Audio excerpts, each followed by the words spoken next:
மணமகன் தேடுவார்கள். தேடுகிற பொழுது ஒரே பொருளாதார மூளையா இருக்கும். எவ்வளவு சம்பாதிக்கிறாரு, என்ன வேலை பார்க்கிறாரு, கை நிறைய சம்பளம் வருமா, சொந்த வீடு இருக்குதா, சம்பளத்தை பங்கு எதுவும் வைக்கணுமா, வாயில ஒரு வார்த்தை கூட பெரும்பாலும் 5 நேரம் தொழுவாரா, ஃபஜ்ருக்கு போவாரா, இப்படி எல்லாம் கேட்பது ரொம்ப ரொம்ப அரிது. திடீர்னு அப்படியே கேட்டா கூட ஆமா கரெக்டா வார வாரம் வெள்ளிக்கிழமை தொழுதுருவாரு, வார முசல்லியாக இருப்பார். மணமகனை தேடுகிற பொழுது மணமகன் சம்பாதிக்கிறானா, பொருளாதாரத்தை தேடுகிறானா, அதே பையன் ஆலிம்சாவா இருக்கிறாரு அப்படின்னு சொல்லி பாருங்களேன், பேசு மாறி ஆலிம்சாவா இந்த சம்பளத்தை வச்சு குடும்பத்தை எப்படி ஓட்ட முடியும்? அதே பெண் தேடுகிற பொழுது பாருங்கள், பொண்ணு ஆலிமாவா இருக்கிறாங்களா, எல்லோருடைய வழக்கமும் அதுதான். ஒரு ஆலிமாவா வந்தாவது கட்டி காப்பாற்றுகிற இடத்திலே இருப்பார். பெண் ஆலிமாவா, மார்க்கம் தெரியுமா? இப்படி சமூகத்தை நாம் உருவாக்குகிறோம். ஒன்றை ஆழமாய் புரிந்து கொள்ளுங்கள். ஒரு குடும்பத்தினுடைய அஸ்திவாரம் ஆணிவேர். அந்த குடும்பம் சீர்பெற வேண்டுமா, சீரழிய வேண்டுமா, ஒரு பெண்ணின் கரத்தில் தான் இருக்கிறது. ஒரு தாயின் ஓதுதல் சரியாக இருந்தால், ஒரு தாயின் தொழுகை சரியாக இருந்தால், ஒரு தாயின் ஒழுக்கம் சரியாக இருந்தால், ஒரு தாயின் நடவடிக்கை, பேச்சு, நாகரிகம் பெர்ஃபெக்ட்டா சரியாக இருந்தால் அந்த குடும்பத்தை மிகச்சிறப்பாய் வார்த்தெடுக்க முடியும். அஸ்ஸலாமு அலைக்கும் வரஹ்மத்துல்லாஹி வபரகாத்துஹு. எல்லாம் வல்ல ஏக இறைவனின் அடியார்கள்ல இஸ்லாமிய மார்க்கத்தை அதன் பரிசுத்தமான வடிவத்தில் மக்களுக்கு மத்தியில் எடுத்துரைக்க வேண்டும் என்பதற்காக இந்த பொதுக்கூட்ட நிகழ்ச்சியில நாம் எல்லாம் பெருந்திரளாய் பங்கெடுத்திருக்கிறோம். இந்த நல்ல தருணத்தில நவீன கால சவால்களில் பெண்களின் பங்கு என்கிற தலைப்பு தேர்வு செய்யப்பட்டிருக்கிறது. பல நூறு ஆண்டுகளுக்கு முன்பாக பெண் குழந்தைகள் பிறந்தாலே புதைக்க வேண்டும் என்கிற சிந்தனையில உலகத்தில் ஏராளமானவர்கள் இந்த மோசமான சிந்தனையை கொண்டிருந்தார்கள்.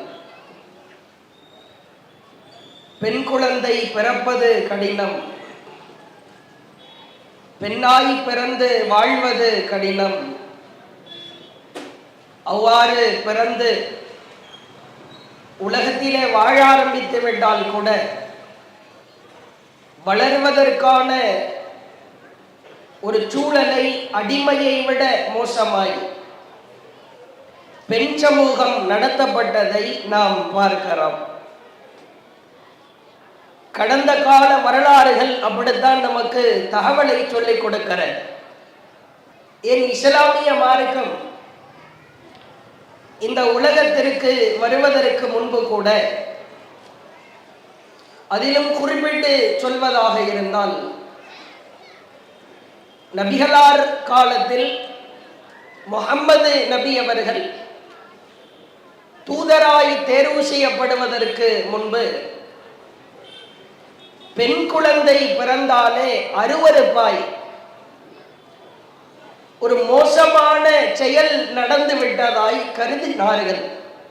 அல்லாஹ்வே திருமறை குர்ஆனிலே சொல்கிறான், இதா புஷ்ஷிர அஹதுஹும் பில் உன்ஸா, பெண் குழந்தை பிறந்து விட்டது என்கிற நற்செய்தி சொல்லப்பட்டால் அவன் 2 முடிவுகளை எடுப்பான்.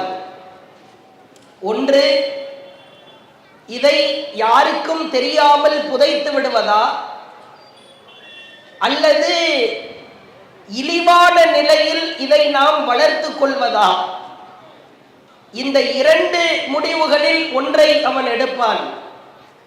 அல்லாஹ் அடுத்த வார்த்தையிலே சொல்லுகிறான், அவன் எடுக்கிற முடிவு, அவன் நினைக்கிற சிந்தனை மகா மோசமான சிந்தனை என்று அல்லாஹ் பதிய வைக்கிறான். நபிகளார் தூதராய் தேர்வு செய்யப்பட்டதற்கு பிறகு பெண்களுக்கு அதிகப்படியான சிறப்புகளை கொடுத்தார்கள்.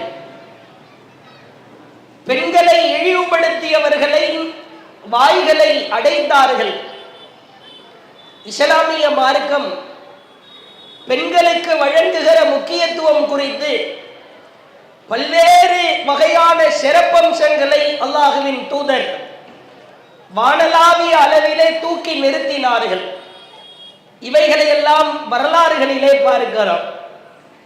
அதிலே மிக முக்கியமான ஒரு அம்சம், அல்லாஹுவின் தூதர் சொன்னார்கள், நீ என்னை நேசிப்பதாக இருந்தால், உனக்கு பெண் குழந்தை பிறந்தால் அந்த பெண் குழந்தைகளையும் நீ நேசிக்க வேண்டும். அவர்களை வளர்ப்பதை, அவர்களை வாழச் செய்வதை, அவர்களுக்கு செலவழிப்பதை, என்னவெல்லாம் நீ செய்கிறாயோ அதையெல்லாம் நீ விரும்ப வேண்டும். உச்சகட்டமாய் சொன்னார்கள், யாருக்கு 3 அல்லது 2 பெண் குழந்தைகள் பிறந்து அதை நல்லொழுக்கமுள்ள குழந்தைகளாய் யார் வார்த்தெடுக்கிறாரோ, ஜாஅ யௌமல் கியாமா, அவரும் நாளை மறுமையில் வருவார், நானும் வருவேன். நாங்கள் இருவரும் எப்படி இருப்போம் என்று சொன்னால், அன வஹுவ, தன்னுடைய 2 விரலை சுட்டிக்காட்டி சொன்னார்கள், நானும் அவரும் மறுமையில இப்படி இருப்போம். நீ என்னை விரும்புகிறாய், என்னை நேசிக்கிறாய், உனக்கு 3 பெண் குழந்தைகள் இருக்கிறதா அல்லது 2 இருக்கிறாரா, நீ என்ன அருகிலே இருக்கலாம் என்கிற ஒரு மகத்தான வாய்ப்பை கொடுத்தார்கள். சென்று ஆழமாய் சிந்தித்து பாருங்கள். 2 விரல்களுக்கான இடைவெளி கிழக்குக்கும் மேற்குக்கும் இடையே உள்ள இடைவெளியா, வானத்திற்கும் பூமிக்கும் இடையே உள்ள இடைவெளி போன்றதா? 2 விரல்களை எவ்வளவு விரிவாய் நீங்கள் விரித்தாலும் சரிதான், மிக மிக குறைவு. அல்லாஹுவின் தூதரோடு இருக்கிற பாக்கியம் பெண் குழந்தைகள் பெற்றெடுத்தவர்களுக்கும் அந்த பெண்ணை மார்க்க அடிப்படையில் நல்லொழுக்கமாய் வார்த்தெடுப்பவர்களுக்கும் கிடைக்கும் என்று அல்லாஹுவின் தூதர் அற்புதமான ஒரு நற்செய்தியை பதிய வைக்கிறார்கள். நபிகளாரோடு இருப்பதற்கு அவர் என்ன பல போர்க்களத்திலே கலந்து கொண்டாரா? நபிகளாரின் அருகிலே இருப்பதற்கு ஆண்டாண்டு காலம் தொடர்ச்சியாய் ஃபர்லான நோன்பு போக 365 நாட்களும் நோன்பு பிடித்தாரா? அல்லது நபிகளாரின் அருகிலே இருப்பதற்கு ஒரு நாள் கூட விடுபடாமல் தஹஜ்ஜத் தொழுகையை தொழுதாரா? அல்லது நபிகளாரின் அருகிலே இருப்பதற்கு தன் சொத்து முழுவதையும் அல்லாஹ்வின் பாதையில தியாகம் செய்தாரா? பெண் குழந்தையை பெற்றெடுத்தார். கால் கடிக்க நின்று தொழவில்லை, சொத்துக்கள் முழுவதையும் தர்மம் செய்யவில்லை, பெண் குழந்தைகளை பெற்றெடுத்தால் இவ்வளவு சிறப்பை இஸ்லாமிய மார்க்கம் வழங்குகிறது. அதிலும் குறிப்பிட்டு சொல்வதாக இருந்தால், நவீன காலம் என்பது படு பாதாளத்திலே தள்ளிவிடுகிற ஒரு காலம். தலைப்பு என்பதா பெண்களுக்கான முக்கியத்துவப்படுத்தி பேச வேண்டிய தலைப்பாய் இருந்தாலும், சகோதரர்கள், தந்தைமார்கள் கவனமெடுத்து நம்முடைய வீட்டிலே இருக்கிற பெண்களை பாதுகாக்க வேண்டிய மிக முக்கியமான ஒரு சூழலிலே இருக்கிறோம். இது சாதாரண ஒரு காலமாய் தெரியவில்லை. முன்னர் ஒரு காலம் இருந்தது. அந்த காலத்திலே ஒருவன் வழிகட்டு போவதாயிருந்தால் மிக மிக சிரமம். வழிகேட்டை நோக்கி ஒருவன் செல்வதாக இருந்தால் நீண்ட நெடிய தூரம் பயணிக்க வேண்டும். ஒரு ஆபாசத்தை, அசிங்கத்தை பார்ப்பதாக இருந்தால் ஊர் விட்டு ஊர் வெளியே செல்ல வேண்டும். அவ்வளவு ஒரு பக்குவமான காலமாயிருந்த ஒரு 50 ஆண்டுகளுக்கு முன்பு அமர்ந்திருக்கிற பெரியவர்களிடத்திலே கேட்டு பாருங்கள். பெண்களாயிருந்தாலும் சரி, ஆண்களாயிருந்தாலும் சரி, காய்களிலே ஒரு 30 ரூபாய் 40 ரூபாய் மதிப்புமிக்க செருப்பை வாங்குவார் போடுவதற்கு. அந்த செருப்பு பிஞ்சிருச்சுன்னா தைத்து போடுவார். எப்பொழுது ரமலான் வராது என்று காத்து கிடப்பார். ஏன்? ரமலான் வந்தா தான் அடுத்து செருப்பு புதுசா வாங்க முடியும். ஒரே ஒரு ஆடையை வாங்குவார். அந்த ஆடை கிழிந்து விட்டால் கூட அந்த ட்ரவுசரோ கைலியோ சட்டையோ கையை தூக்குனா அங்கங்க ஒட்டுக்கள் தெரியும்.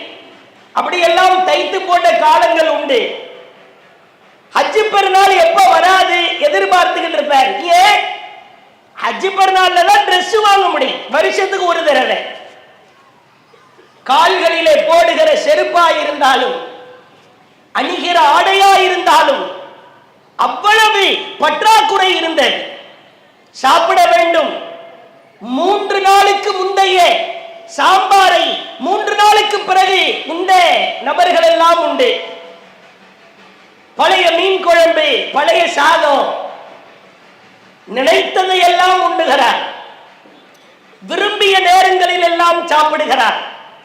கோழியில மட்டும் ஒரு 1000 வகை இருக்கிறது. என்னென்னலாம் உண்ணுகிறார்.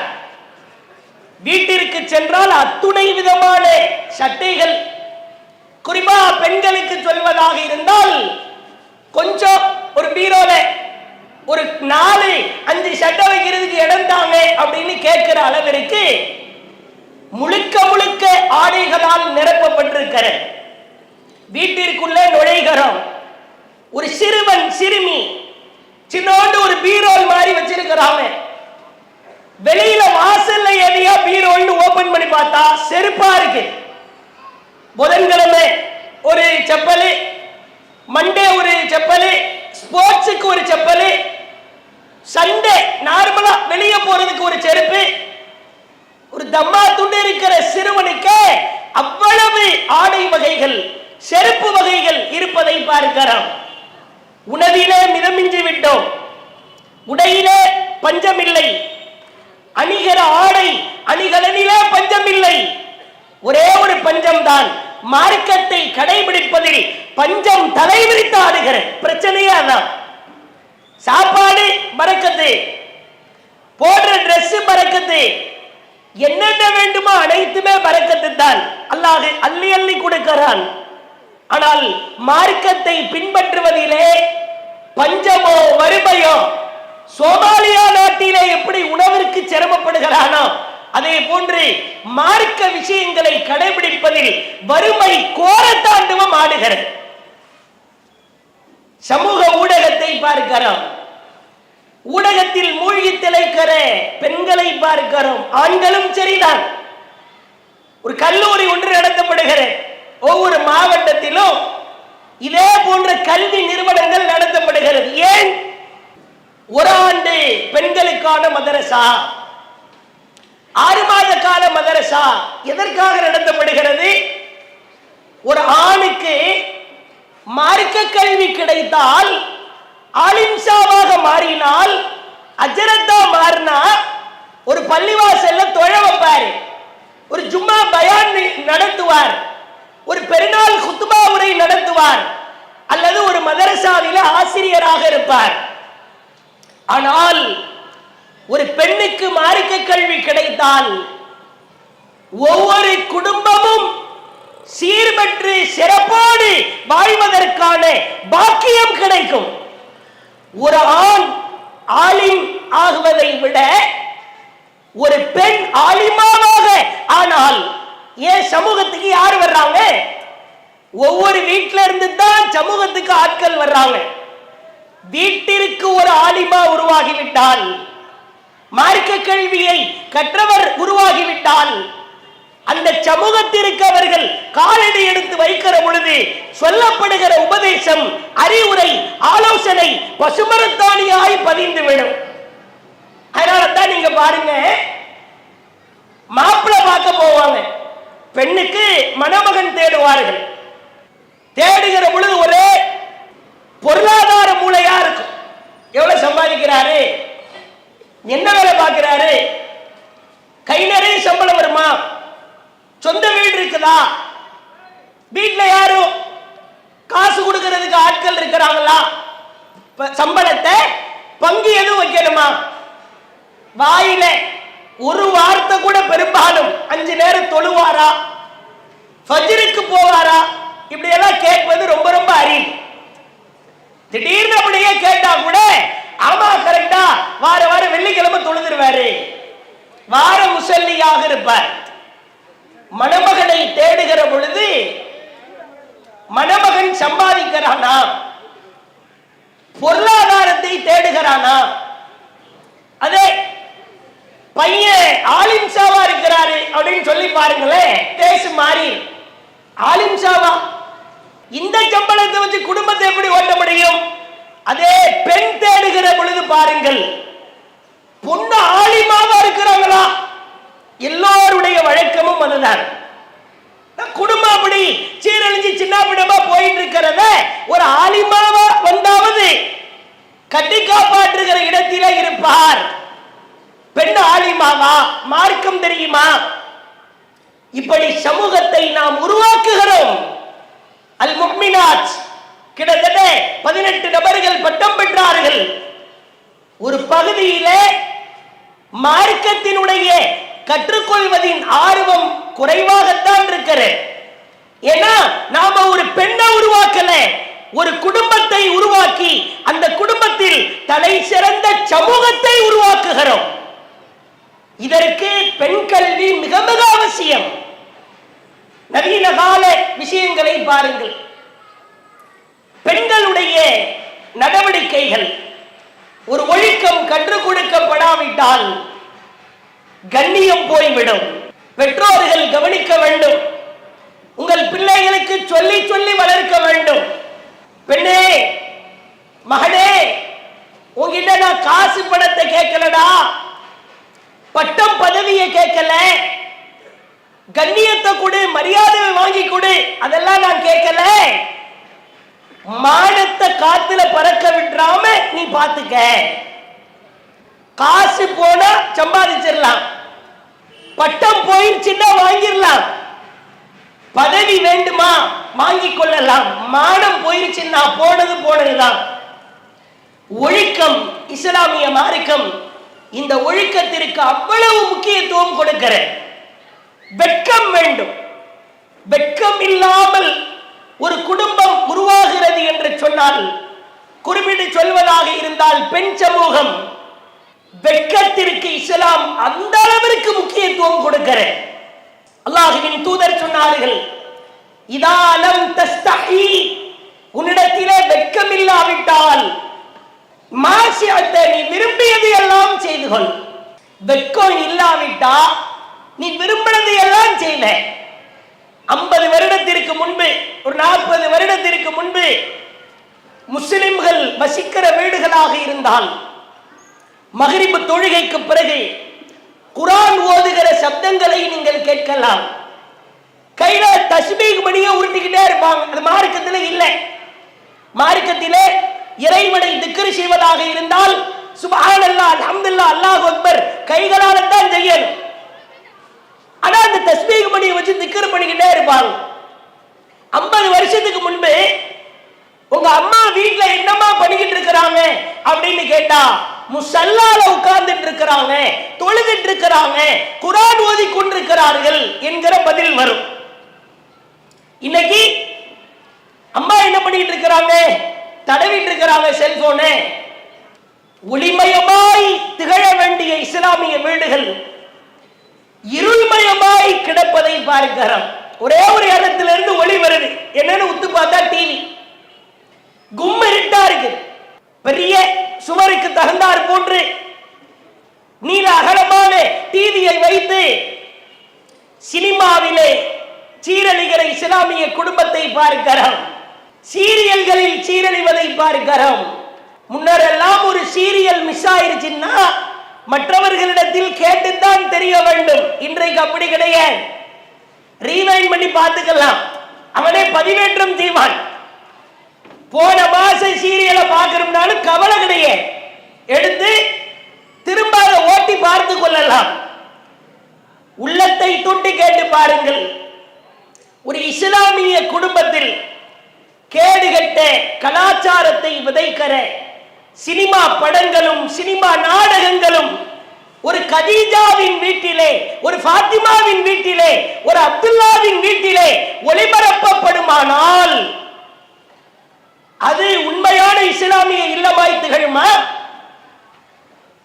அல்லாஹ் திருமறை சொல்லுகிறான், வலா தக்ரபுல் ஃபவாஹிஷ், அருவருப்பான காரியத்தை நீ நெருங்காதே. அது எப்படி இருந்தால் மா பஹரமின் ஹாவமா பத்தன், அது வெளிப்படையா இருந்தாலும் சரிதான், மறைமுகமா இருந்தாலும் சரிதான். இந்திய தொலைக்காட்சிகளில் முதன்முறையாக வீட்டில ஓடக்கூட, வீட்டில வயதுக்கு வந்த ஆண் பிள்ளை பெண் பிள்ளை இருக்கிற பொழுது அதிலே ஒரு விஷயமாவது ஒழுக்கத்தை கற்றுத்தருகிறானா? ஆழமாய் சிந்தித்து பாருங்கள். சினிமாவிலே சீரியலிலே ஒழுக்கம் கற்றுக் கொடுக்கப்படுகிறதா? இல்லை. இந்த சீரியலை பார்த்து என் குடும்பமே திரிந்து விட்டது, யாரும் சொல்ல முடியுமா? அப்படி எதுவும் சீரியல் இருக்குதா? இந்த சினிமா படத்தை பார்த்ததற்கு பிறகுதான் என் வாழ்க்கையிலே நாகரிகம் உச்சத்திலே சென்றது, ஒழுக்கத்தில் ஊற்றுக்கண்ணாய் நான் திகழ்ந்தேன். அப்படி எதுவுமே இல்லையே. குறிப்பாக வளருகிற பெண்கள் விஷயத்தில் கூடுதல் கவனம் எடுக்க வேண்டும். கைகளில மொபைல் போன்கள் தவழுகிற, என்ன வேண்டுமானாலும் செய்யலாம். ஒவ்வொருவரும் அவரவர் வயதிற்கு தகுந்தார் போன்று கெட்டு போகிறார்கள். சின்ன பையனா இருக்கிறான், சோட்டா பீமு கிருஷ்ணா பீமு போகோச்சரனை பார்த்தா தான் சோறு உள்ள இறங்கு.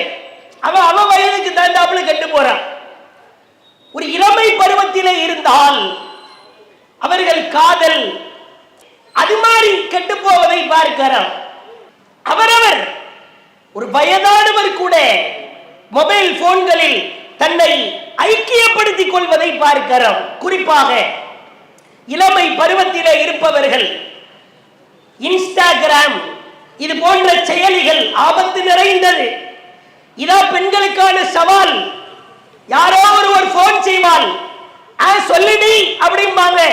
எதிர்த்தாப்புல உள்ளது டியா டாவா, கவனமா இருக்கணும். ஏன் பிள்ளை எல்லாம் பத்திரமாத்து தங்கம் தான், நான் சந்தேகப்பட மாட்டேன். சந்தேகத்துக்கு வேலையே இல்லை, கவனமா இருக்க வேண்டும். டி இடத்தில எதற்கு இவ்வளவு நேரம் பேசுகிறாய்? ஸ்பீக்கர் போட்டு பேசி. சில பேர் இப்படித்தான் சொல்லிக்கிட்டு தெரிஞ்சாங்க. ஏன் புள்ளனா நான் கிழிச்ச கோட்டை தாண்டவே தாண்டாது, கோட்டை தாண்டாது, ஜம்ப் பண்ணி ஓடிடுச்சு. இப்படி எல்லாம் வரலாற்றிலே நடந்ததை பார்க்கிறோம். தெளிவாய் மார்க்கம் கற்றுக் கொடுக்கப்படாவிட்டால் சீரழிவின் உச்சம்தான். பெண்கள் எவ்வளவு கவனமா மார்க்க விஷயத்தில் இருக்கணும் தெரியுமா? அம்மையார் ஆயிஷா அவர்கள் உதாரணம். பட்டம் பயின்றவர்கள் வந்திருக்கிற சகோதரிகள் அனைவருக்குமான நமக்கான ரோல் மாடல், கல்வியின் முன்மாதிரி அம்மையார் ஆயிஷா. எவ்வளவு தெளிவாக இருந்தார்கள். மற்ற விஷயத்தில் எல்லாம் பெண்கள் தெளிவாக இருப்பதை பார்க்கிறோம். ஒரு ஆடை வாங்குவதிலே, ஒரு பொருளை வாங்குவதில் கடையில போய் பர்ச்சேஸ் பண்றாங்க. அங்க இருக்கிற பிரைட்டான லைட்டுக்கு ஆடை பிரைட்டா தெரியுது, சேலை சுடிதார்லாம் பக்காவா இருக்குது. வீட்டுல வந்து மையத்து லைட்ல பார்த்தா மண்ணு மாதிரி இருக்குது. ஒட்டனை சுதாரிச்சு மாற்றிக் கொள்கிறார்கள். அவ்வளவு தெளிவாய் உலக விஷயம். ஒரு கத்திரிக்காய் வாங்குவதில் இருந்து ஒரு தக்காளி வாங்குவது வரைக்கும் கவனம் எடுத்து செயல்படுகிற பெண்கள். மார்க்க விஷயம் என்று வந்துவிட்டால் கவனக்குறைவாய் இருப்பதை பார்க்கிறோம். மார்க்கம் என்றைக்கு மேலோங்குகிறதோ மற்ற எவ்வளவு கேவலமான காரியங்கள் நம்மை சுற்றி நடந்தாலும் அதை காய்க்கு கீழாய் புதைத்து விடலாம். ஆயிஷா அம்மையார் உதாரணம். ரசூல் ஸல்லல்லாஹு அலைஹி வஸல்லம் அவங்க கிட்ட மனைவிமார்கள் எல்லாம் கூடி அமர்ந்து ஒரு கேள்வி கேட்கிறாங்க. அல்லாஹ்வின் தூதரே, நீங்கள் மரணித்ததற்கு பிறகு, கேள்வியை பாருங்க, நீங்க மௌத்தா போனதுக்கு பிறகு இப்படி எல்லாம் நம்ம வீட்டுல உட்கார வச்சு, கணவரே நீங்க மௌத்தா போனதுக்கு பிறகு வாயில மண்ணலி போட்டுருவேன். அவர் பெருசாவே நினைச்சுக்கல, எல்லாத்துக்கும் மௌத்து வரும், மரணம் வரும் அப்படின்றத இயற்கையாகவே உள்ளே பதிய வைத்திருந்தார்கள். அப்ப அல்லாஹ்வுடைய தூதரை கேட்கிறாங்க, உங்கள் மரணத்திற்கு பிறகு எங்களில், அதாவது உங்க மனைவிமார்கள்ல உங்களை முதலாவது சந்திப்பவர் யார்? ஆயிஷா அம்மையார் முன்னணியில் நின்று கேட்கிறார்கள். ரசூலுல்லாஹ் சொல்றாங்க, உத்வலுக்குன்னயதா, உங்களில் யாருக்கு கை நீளமாக இருக்கிறதோ அவர்தான் முதலாவது என்னை வந்து சந்திப்பார். நீங்க மௌத்தா போனதுக்கு பிறகு உங்களை மனைவிமார்கள்ல முதலாவது சந்திக்கிறது யாரு அப்படின்னு கேட்ட உடனே கை நீளமா இருக்கிறவர் தான் சந்திப்பாரு. ஆயிஷா அம்மையார் சொல்றாங்க, உடனே நாங்க என்ன பண்ணோம் தெரியுமா, ஒரு குச்சியை எடுத்துக்கொண்டோம். குச்சியை எடுத்துக்கொண்டு மனைவிமார்கள் ரசூலுல்லாஹ்வுடைய ஒய்ஃபை எல்லாம் நிக்க வச்சு கையை அளந்து பார்த்து கொண்டிருந்தோம். அப்பொழுது எங்களில் சௌதா அவர்களின் கை நீளமாயிருந்தது. அப்ப நாங்க புரிஞ்சுக்கிட்டோம், ரசூலுல்லாஹ் மௌத்தா போனதுக்கு பிறகு சௌதா தான் ஃபர்ஸ்ட் வஃபாத் ஆவாங்க. ஆனால் நபி மரணித்ததற்கு பிறகு முதலில் மரணித்தவர் ஜைனப் அவர்கள் தான்.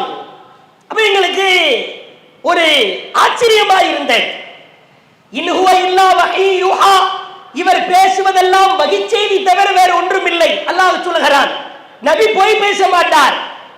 கை நீளமானவர் ஃபர்ஸ்ட் வந்து என்கிட்ட வருவாங்க, மௌத்தா போவாங்க. அப்ப சௌதாவுக்கு மாற்றமா ஜைனப் இறந்துட்டாங்கல்ல அப்படின்னு நாங்கள் மூளையை சிந்தித்து பார்க்கிற பொழுது ஜைனப் அவர்கள் அதிகமாக தர்மம் செய்பவராயிருந்தார். ஒரு வழக்கத்தில் சொல்லுவாங்க, வாயை திறந்தா சில பேர் மூடவே மாட்டாங்களே, எதுக்கு எடுத்தாலும் எதிர் பேச்சு பேசிக்கிட்டே இருப்பான். அவனை பார்த்து சொல்லுவாங்க, இவனுக்கு கொஞ்சம் வாய் நீளம் அப்படின்பாங்க. அதுக்குன்னு டேப் எடுத்து எத்தனை சென்டிமீட்டர் அளந்தா பார்ப்போம், ஓவரா பேசினா வாய் நீளம் வாங்க. சில பேர் பேசிக்கிட்டே இருக்கும்போது டப்பு டப்புன்னு அடிச்சுக்கிட்டே இருப்பேன், இவனுக்கு கொஞ்சம் கை நீளம் அப்படின்பாங்க. கை எடுத்து டேப் எடுத்து அழைக்க மாட்டோம். அந்த மாதிரி ரசூலுல்லாஹ் இலக்கியமா சொல்றாங்க, அதிகமா யாரு தர்மம் செய்யறவரா இருக்கிறாங்களோ அவங்க தான் என்னைய வந்து ஃபர்ஸ்ட் சந்திப்பாங்க. எவ்வளவு தெளிவு என்று பாருங்க. இப்ப இருக்கணும், எதை சொன்னாலும் ஏற்றுக்கொண்டு செல்லக்கூட. ஒரு ஜமாத்து சொன்னாலும் சரிதான், ஒரு அறிஞர் சொன்னாலும் சரிதான், ஒரு ஆலிம் சொன்னாலும் சரிதான். இதே ஆயிஷா அம்மையார் கல்வியிலே, மார்க்க கல்வியிலே அவ்வளவு தெளிவாக இருந்தார். ஒரு மனிதர் வருகிறார், அவர் சொல்லுகிறார், நான் நபிகளாரிடமிருந்து ஒரு செய்தியை கேள்விப்பட்டேன். ரசூலுல்லாஹ் சொன்னதா ஒரு செய்தியை கேள்விப்பட்டேன். என்ன செய்தி? ஒருவர் தொழுது கொண்டிருக்கிறார். அந்த தொழுது கொண்டிருப்பவருக்கு முன்பு 3 விஷயங்கள் கடந்து சென்றால் அந்த தொழுகையாளியின் தொழுகை ஏற்கப்படாது. என்ன 3 விஷயம்லாம்? நாய், கழுதை, பெண்கள். இந்த 3 பேரும் தொழுது கொண்டிருப்பவருக்கு முன்னாடி கிராஸ் ஆகி கடந்து போனா தொழுகை ஏற்கப்படாதுன்னு நான் கேட்டேன். இவர் யாரிடம் சொல்றாரு? ஆயிஷா அம்மையாரிடத்திலே வந்து சொல்லுகிறார். அப்பொழுது ஆயிஷா 2 அற்புதமான ஒரு பதிலை கேட்டார்கள். தொடரே, பெண்களாகிய எங்களை நாய்களோடு கழுதையோடு ஒப்பிட்டு விட்டீரே, இதெல்லாம் நியாயமா? நாய் கடந்து போனா, கழுதை கடந்து போனா, பெண்கள் கடந்து போனா தொழுகை ஏற்கப்படாதுன்னு சொல்றீங்களே, பெண்களாகிய எங்களை நாயோடு கழுதையோடு ஒப்பிட்டு விட்டீரே. அடுத்த ஆதாரத்தை பாருங்க. அப்படியா? பெண்கள் முன்னாடி இருந்தா அந்த சுத்தரா தடுப்பிற்கு முன்னாடி சென்றால் தொழுகை ஏற்கப்படாதா? நபிகளார் என் வீட்டிற்கு வந்தார்கள். பல நாட்கள் இது போன்று நடந்திருக்கிறது. அவர்கள் தஹஜ்ஜத்திற்கு எழுவார்கள், ஒளி செய்வார்கள், தொழுவார்கள். தக்பீர் கட்டும் போது பிரச்சனை இருக்காது, ருக்கூக்கு போகும்போது பிரச்சனை இருக்காது, சமியல்லாஹு லிமன் ஹமிதா பிரச்சனை இருக்காது. சுஜூதிற்கு செல்லுகிற பொழுது நான் அவர்களுக்கு குறுக்கலாக படுத்திருப்பேன். இதான் எங்க வீட்டினுடைய அளவு. சஜிதாவிற்கு செல்லுகிற பொழுது அவர்களுக்கு இடையூறு ஏற்படும் என்பதற்காக அவர்களுடைய விரலால் என் காலில் ஒரு குத்து குத்துவாங்க. ஓகே, சஜிதா போறாங்க போல அப்படின்னு சொல்லிட்டு நான் காலை மடக்கிக்குவேன். பெண்கள் முன்னாடி இருந்தா தொழுகை ஏற்கப்படாதுன்னு சொல்றீங்கள, அல்லாஹ்வுடைய தூதரை கேட்டேன்னு நீங்கள் சொல்லுகிறீர்களே, அப்படியானால் என்னை முன்னால் படுக்க வைத்து நபிகளார் தொழுதது ஏன்? இது செய்தி இல்லை, புகாரியில் இருக்கிறது. விஷயத்தை பாருங்க, எவ்வளவு தெளிவாக இருக்கிறார். ஏமாந்து போற அளவுக்கு பெண்கள் இல்லை. ஒன்றை ஆழமாய் புரிந்து கொள்ளுங்கள். ஒரு குடும்பத்தினுடைய அஸ்திவாரம், ஆணிவேர், அந்த குடும்பம் சீர்பெற வேண்டுமா, சீரழிய வேண்டுமா, ஒரு பெண்ணின் கரத்தில் தான் இருக்கிறது.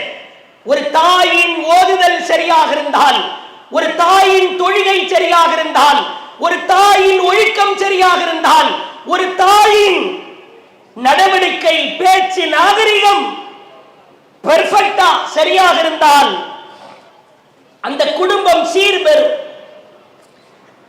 மரியம் அலைஹிஸ்ஸலாம் புள்ளைய பெத்துட்டு வர்றாங்க. யாரே? ஈசா அலைஹிஸ்ஸலாமை. ஈசா அலைஹிஸ்ஸலாமை பெற்றெடுத்து வந்ததற்கு பிறகு நிறைய அவதூறு சுமத்தினாங்க. அதுல ஒரு வார்த்தை அற்புதமான வார்த்தையாய் சொன்னான்.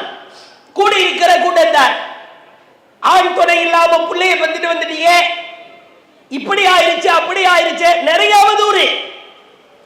அதிலே சொன்ன முத்தால் பொறிக்கப்படுகிற ஒரு வார்த்தை.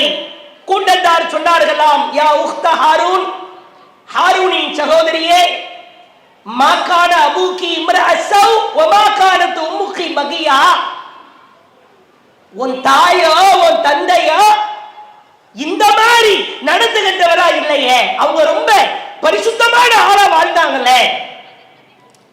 அவன் சொன்ன வார்த்தையில ரொம்ப சரியான வார்த்தை இது. மரியமே, நீ கெட்டு போயிட்ட அவன் பார்வையில, ஆனா உங்க அத்தாவோ உங்க அம்மாவோ ரொம்ப ஒழுக்கமா இருந்தாங்களே, என்ன வார்த்தையே மக்கள் கவனிக்கிறாங்கன்னு பாரு. இது அல்லாஹ் குர்ஆன்ல சொல்றான். பிறகு ஈசாவை பேச வைக்கிறான். அப்பழுக்கற்ற ஒரு பெண், பத்தினி பெண் மரியம் என்பதை அல்லாஹ் நிரூபிக்கிறான். ஈசா தொட்டிலே பேசுகிறார். விஷயம் என்ன?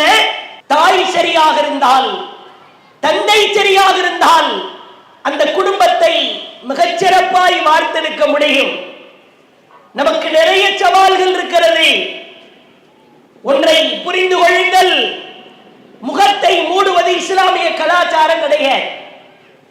முகம் மூடப்பட வேண்டும் என்று இஸ்லாத்திலே சொல்லப்படவில்லை. இரண்டு முன்கை முகம் பெண்களுக்கு திறந்திருக்க வேண்டும். நபிகளாரின் மகள் ஃபாத்திமா ரலியல்லாஹு அன்ஹா இதைத்தான் கடைபிடிச்சாங்க. திரை போடுவது, முழுக்க போட்டு மறைப்பது, இது நபிகளாரின் மனைவிமார்களுக்கு தவிர வேறு யாருக்கும் சட்டம் கிடையாது. முஸ்லிம் பெண்களை பார்க்கிறோம், நீங்க ஈஸியால பார்க்கலாம். அல்லாஹ் காப்பாற்றணும்.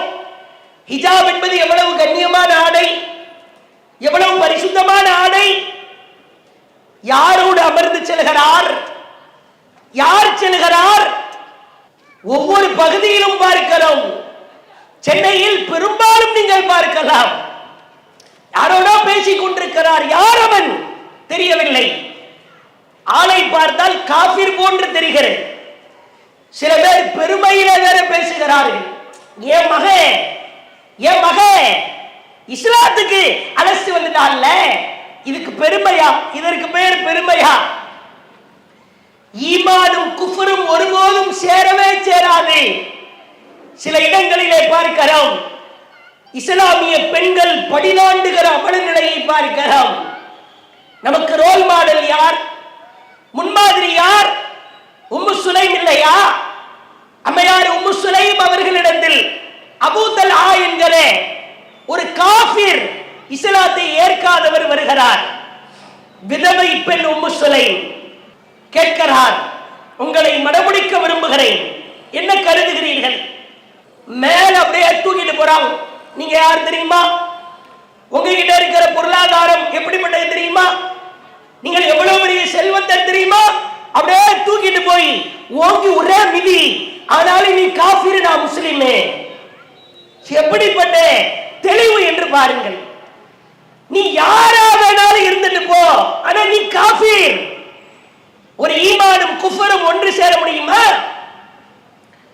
பிறகு ஆப்ஷன் கொடுக்கிறான். ஒருவேளை நான் தான் உனக்கு மனைவியா வரணும்னு விரும்பினா இஸ்லாத்துக்கு வந்துரு, டாக்க மஹரி அதே மஹரா எடுத்துக்கிறேன். உலகத்திலேயே ஆக சிறந்த மகத்தான ஒரு மகர் என்று சொன்னால் அபூ தல்ஹா உம்மு சுலைமுக்கு கொடுத்த மகர் தான். ஒரு பெண் சொல்லுகிறார், அபூ தல்ஹா இஸ்லாத்தை ஏற்கிறார். பிறகு இவர்கள் இருவர் போன்று ஒரு கணவன் மனைவி வாழவே முடியாது என்கிற அளவிற்கு இஸ்லாத்திற்காக அளப்பரிய தியாகத்தை செய்தார்கள். அவ்வளவு சூப்பரான ஒரு குடும்பம். நீங்கள் நவீன காலத்திலே பார்க்கலாம், பெண் குழந்தைகளை ஆண் குழந்தைகளை கூடுதல் கவனம் எடுக்க வேண்டும். எப்படி எப்படி எல்லாமோ வழிகிட்டு போகிறான். குறிப்பாக சொல்ல வேண்டிய நிலையில் இருக்கிறோம்.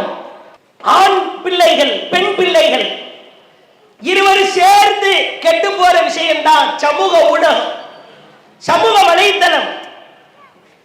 அடிமைகளா இருக்கிறான். கைகள்ல மெசேஜ் வரல, போன் வரல, ஒண்ணுமே வரல, ஆனாலும் லாக் எடுத்து பார்க்கிறான். நோயாயிருச்சு. ஒரு நாளைக்கு ஒரு 200-300 தடவை சும்மா இருக்கிற போனை தொழுதுட்டு கையில திக்ர் பண்ணுவான்னு பார்த்தா தொழுக வர்றது அபூர்வம். சலாம் கொடுத்த உடனே போனை எடுத்து தடவ ஆரம்பிக்கிறான். நிலவரம் அப்படித்தான். அதுவும் சமீப காலமா இந்த சமூக ஊடகத்தில் பிடிஎஸ் அப்படின்ற ஒரு முட்டாள்தனமான கிறுக்குத்தனமான ஒரு குண்டை இருக்கு. Korean group. நம்மளால இந்தியா தமிழ்நாட்டு குரூப்பையே தாங்க முடியல. கொரியன்ல இருந்து ஒரு குண்ட பிடிஎஸ் சொல்லி சமகால பெண்களில் பலர் வழிகட்டு போவதை பார்க்கிறோம். அதுக்கு ஒரு 7 பேர் வச்சிருக்கிறானே அவனுக்கு. ஆரம்பே வி ஜெஹோப் சுகா ஜின் ஜிமின் ஜங்குக்கு இவெல்லாம் அந்த கூடுகட்ட குப்பை கூட்டத்தில் உள்ள ஆட்களா. சமீப காலமாய் ட்ரெண்டிங்ல வழிகேடு உச்சகட்டமா போயிட்டே இருக்கு. இவன் ஒரு சாங், ஒரு பாடல் ஒன்றை சமூக வலைதளத்திலே பதிவிடுவான். ஒரு நிமிடம் 1 மில்லியன் வியூவர்ஸ், 2 நிமிஷம் 10 மில்லியன் வியூவர்ஸ் பார்வையாளர்களுடைய எண்ணிக்கையை பாருங்க. யார் இவன்? அப்படியே பாடலால் இளைஞர்களை வசீகரப்படுத்துவர், ஆடலால் வசீகரப்படுத்துவர், தன்னுடைய அலங்காரத்தால் வசீகரப்படுத்துவர். சில பேர் பிடிஎஸ் உடைய பாடலை கேட்டுத்தான் என் உயிரே இயங்கிக் கொண்டிருக்கிறது என்று சொல்லுகிற மோசமான சூழலை எல்லாம் பார்க்கிறோம். கவனம் வேண்டும். சமூக வலைதளத்திலே நீ ஏன் இவ்வளவு நேரம் இருக்கிறாய்? யாரோடு பேசுகிறாய்? நைட்டு 12:30 1 மணிக்கு போர்வைக்குள்ள லைட் எரியுது. ஏண்டா நீ என்ன மக்கா காரி கிராத்த கேட்டு மனப்பாடம் பண்ண முடியா? வீடே இருட்டா இருக்குது, போர்வைக்குள்ள லைட் எரியுது, யாரோடு பேசிக் கொண்டிருக்கிறாய்? கவனம் வேண்டும். தாய்மார்கள் சீர் பெற்றால், சகோதரிகள் சீர் பெற்றால், பெண்கள் சீர் பெற்றால் அந்த குடும்பமே சீர் பெறும். குறிப்பாக ஹாஜர் அம்மையார் தன் மகன் இஸ்மாயிலை வளர்த்தார்கள். பெண்கள் சில பேர் சொல்லுவாங்க, இவர் காலையில கடைக்கு போயிட்டா நைட்டு தான் வர்றாரு, சம்பாதிக்க வெளியூர் போயிடுறாரு, எனக்கு இவன் அடங்க மாட்டானே. மார்க்கத்தின் பார்வையில் அது தவறான புரிதல். இப்ராஹிம் அலைஹிஸ்ஸலாம் தன் மனைவி ஹாஜரையும் மகன் இஸ்மாயிலையும் பாலைவனத்திலே விட்டு சென்றவர் தான். மகன் வளர்ந்த பிறகுதான் மீண்டு வருகிறார். வந்தவனே கேட்கிற, கனவு கண்ட, அரிக்கிற மாதிரி கனவு கண்ட, நீ என்ன நினைக்கிற? எப்படி இருக்கும்? இவருதான் தந்தையான்னு இப்பதான் கொஞ்சம் கொஞ்சமா அவர் அடையாளம் கண்டு கொண்டிருக்கிறார். ஓ, நீங்க தான் எங்க அத்தாவா? இந்த பாலைவன மணல்ல என்னைய சாவுற நிலைமையில விட்டுட்டு போனவர் நீர் தானா?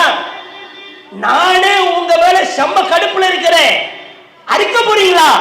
இப்படி பதில் சொல்லியிருந்தா நியாயம். ஏன்னா அவ்வளவு ஆண்டுகள் கழித்து வருகிறார். அவர் சொன்ன பதில், என்ன நினைக்கிறீர்களோ செய்து கொள்ளுங்கள், என்னை பொறுமையாளர்களில் ஒருவராய் நீங்கள் காணலாம். விளங்குகிறது, தந்தை இல்லைதான், ஆனால் ஹாஜர் என்கிற தாய் தன் மகன் இஸ்மாயிலை செதுக்கி இருக்கிறார்.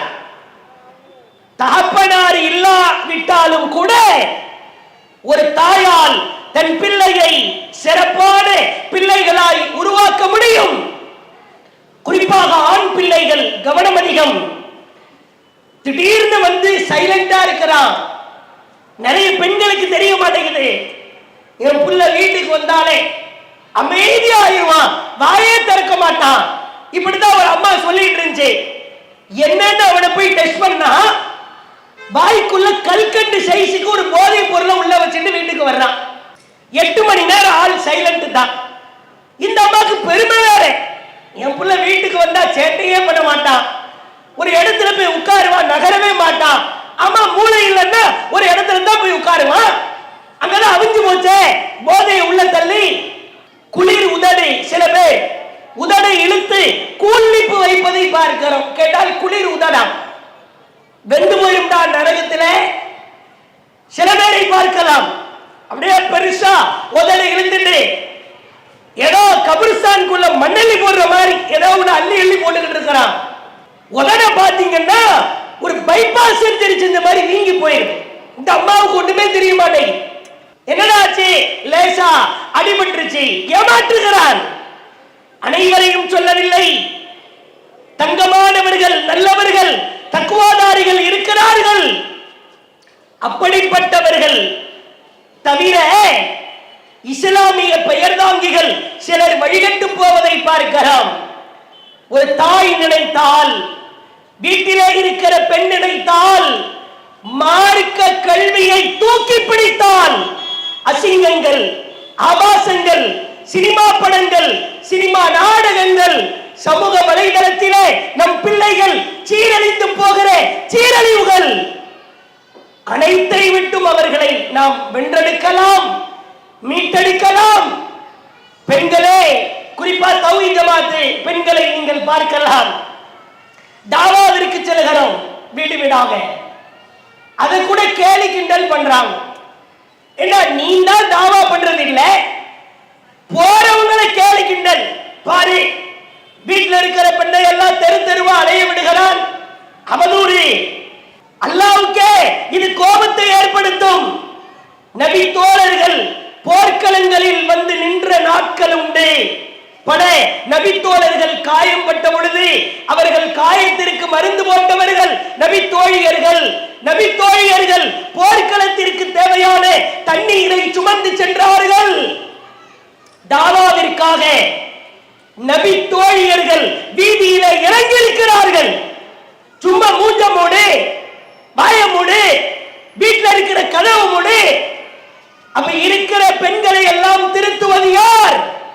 பெண்களுக்கான ஒரு அற்புதமான கண்ணியத்திற்குரிய அழகிய தாவா பணிகளை நம் ஜமாத்து சார்பாக நாம் செய்து வருகிறோம். இதை கூட சிலர் திரித்து அவதூறாய் பேசுகிற அவல நிலையை பார்க்கிறோம். அல்லாஹ் அவர்களுக்கு நேர்வழி காட்ட வேண்டும். தாய்மார்களே, சகோதரிகளே, பெண்களே, நீங்கள் சாதாரணமானவர்கள் அல்ல, இஸ்லாத்தின் பார்வையில் கண்ணியமானவர்கள். ஒரு சுமையாவாக, ஒரு ஹாஜராக, ஒரு சாராவாக, ஒரு கதீஜாவாக, ஒரு ஆயிஷாவாக நம் வாழ்க்கையை நாம் கட்டமைத்தால் நம் குடும்பம் ஒளிமயமான இஸ்லாமிய குடும்பமாய் மாறும். நவீன கால சவால்கள் ஏராளமானவைகள் இருந்தாலும் ஆங்காங்கே 1-2 காரியங்களை தொற்றிருக்கிறோம். இறுதியாய் ஒழுக்கம், நாகரீகம், பண்பாடு, வணக்க வழிபாடு இவைகள் அனைத்திற்குமான மையப்புள்ளி மார்க்க கல்வி. இந்த மார்க்க கல்வியை உங்கள் வீட்டு பெண்களுக்கு கொடுத்து விட்டீர்களா? பெற்றுவிட்டார்களா? படிக்க ஆரம்பித்து விட்டார்களா? ஒவ்வொருவரும் ஆய்வு செய்வோம். வாய்ப்பளித்ததற்கு ஜஸாக்குல்லாஹ் கைரா. வ ஆகிரு தஅவானா அல்ஹம்துலில்லாஹி ரப்பில் ஆலமீன். அஸ்ஸலாமு அலைக்கும் வ ரஹ்மத்துல்லாஹி வ பரகாத்துஹு.